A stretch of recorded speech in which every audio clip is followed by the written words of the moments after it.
दोस्तों स्वागत करते हैं उसके बीच में आपके अपने चैनल स्टडी मिरर पर। दोस्तों बात करेंगे एटीआरई पार्ट ऑफ सिलेक्शन, सबको डिस्कस करेंगे इस वीडियो माध्यम से। तो वीडियो बिना स्किप करते बने रहिए मेरे साथ आपके अपने चैनल स्टडी मिरर पर। जो लोग चैनल पर नए हैं तो प्लीज़ चैनल को लाइक करें, शेयर करें, सब्सक्राइब के साथ हम बेल आइकन दबाना भूलें ताकि मेरे वीडियो नोटिफिकेशन आप तक पहुँच जाए।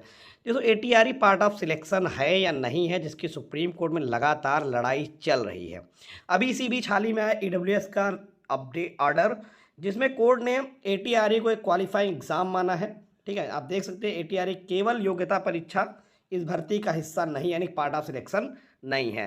पैरा 12, 41 और 44 से ये स्पष्ट किया गया है क्लास 7 के 2 specified that the passing of ATRE examination will not create any right of appointment, यानी कि जो एटीआरई एग्जामिनेशन है वो पूरी तरीके से आपको कोई अधिकार नहीं दे रहा अपॉइंटमेंट का, as ATRE only qualifying examination. Para 12 में जो आपका ऑर्डर आया ईडब्ल्यूएस वाला, वहां पे आप देख सकते हैं पैरा 12 और पैरा 41 से कहता है द लर्न सिंगल जज has treated it to be 17/5/2020 but state content that the ought to be 1/12/2018 when ATRE was initiated।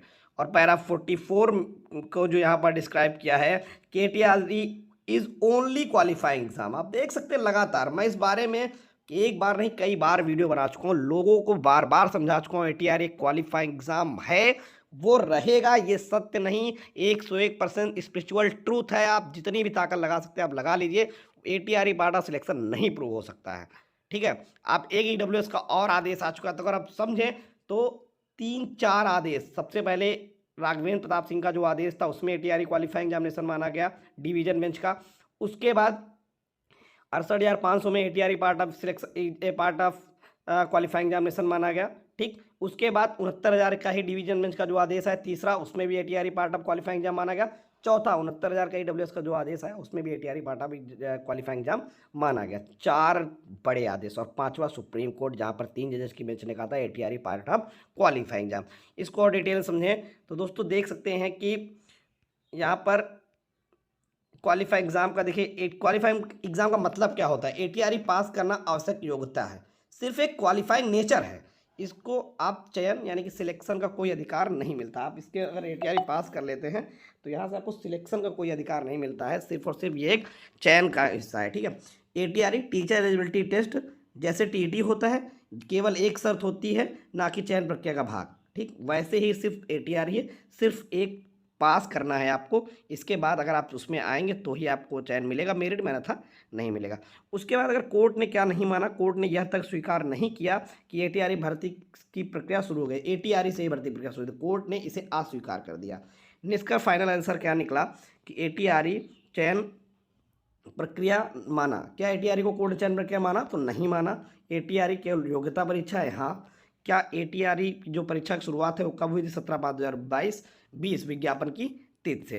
तो ये आपके सामने निचोड़ है उसका पूरी चीज़। अगर आप देखें तो सरल भाषा में आप समझें तो एटीआरई क्वालिफाइंग एग्जाम है, इसे पास करना जरूरी है, लेकिन यह चयन की गारंटी नहीं देता। किसी चयन प्रक्रिया जैसे काउंसलिंग, मेरिट लिस्ट, जिला आवंटन के नाम आए बिना केवल एटीआरई पास कर लेने से नौकरी नहीं मिलती है। यह वैसा ही है जैसा टेट और सीटेट है, जो पात्रता तय करते हैं, चयन नहीं।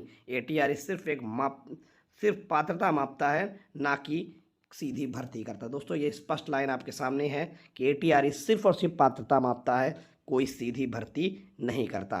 तो दोस्तों यहाँ पर आप पैरा 12, पैरा 41 और पैरा जहाँ पर देखिए स्पष्ट लिखा हुआ है एटीआरई केवल एक क्वालिफाइंग एग्जामिनेशन है, इसके पास करने के मात्र नियुक्ति का कोई अधिकार नहीं बनता। विज्ञापन की क्लास 7.2 में यह स्पष्ट किया गया कि परीक्षा पास करने के लिए आवश्यक नहीं अभ्यर्थी को नियुक्त किया जाएगा। ठीक है, तो यहाँ पर आप स्पष्ट तरीके से चीज़ें समझ सकते हैं। तो एटीआरई को लेकर एटीआरई की अधिसूचना भर्ती की शुरुआत है। ठीक है, तो यहाँ पर जो भी तर्क दिए गए यहाँ पर आप देख सकते हैं कि रूल 14 का एकदम साफ कहता है कि भर्ती प्रक्रिया तब शुरू होती है जब विज्ञापन प्रकाशित होता है। एटीआरई केवल योग्यता जांचने की परीक्षा थी, इसलिए भर्ती शुरू नहीं मानी जा सकती।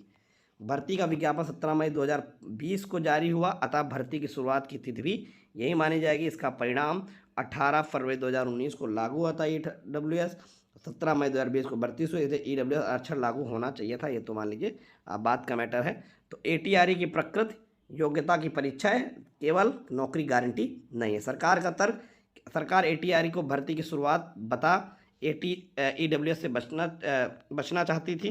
ठीक है, उसके बाद कोर्ट का निर्णय, भर्ती की शुरुआत का विज्ञापन 17/5/2020 से मानी जाएगी ATRE नहीं। तो फाइनली आपको मैंने पूरा डिटेल में समझा दिया, ATRE part of qualifying exam, not a selection part. ये स्पष्ट मैंने कई बार कई वीडियोस मेरे इस पर पढ़े, आप देख सकते हैं। जितना मैं गूढ़ अध्ययन इस पर कर सकता था, एक नहीं कई आदेशों का मैंने जिक्र किया, और यहाँ पर फिर से एक आदेश आपके सामने है।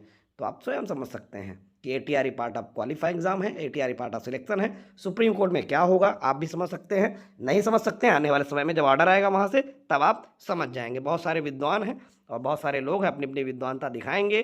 ठीक है, ये सीधी सी बात है यार, मैं एकदम स्पष्ट कहना चाह रहा हूँ। जो टीमें हैं वो आपको बताएंगी कि ATRE पार्ट ऑफ सिलेक्शन हम प्रूव करा ले जाएंगे, सभी लोग सहयोग करते रहें। अंत में आप खुद देख रहे हैं यार, छोटी सी एक दिमाग से बात समझ लीजिए, 4 कोटे वही बात की 69,000 में ही आपके जो जिस आरडर को आपने चैलेंज किया वहाँ क्वालिफाइंग एग्जाम, 69 कट ऑफ में वहाँ क्वालिफाइंग एग्जाम, EWS जो आया इसमें भी क्वालिफाइंग एग्जाम। तो कौन सी कोर्ट अब कह देगी कि क्वालिफाइंग एग्जाम नहीं सिलेक्शन? अगर एक बार सिलेक्शन पार्ट वहाँ पे सुप्रीम कोर्ट ने कह दिया ना, 76 नए केस खुल जाएंगे, एक नहीं सैकड़ों केस और आ जाएंगे जो इस पर और आफत आ जाएगी। ठीक है, तो ये मुझे नहीं लगता, मैं मेरा अपना जो अनुमान है 101% नहीं हो सकता। ATRE part of qualifying exam था, है और रहेगा मेरे अनुसार। धन्यवाद।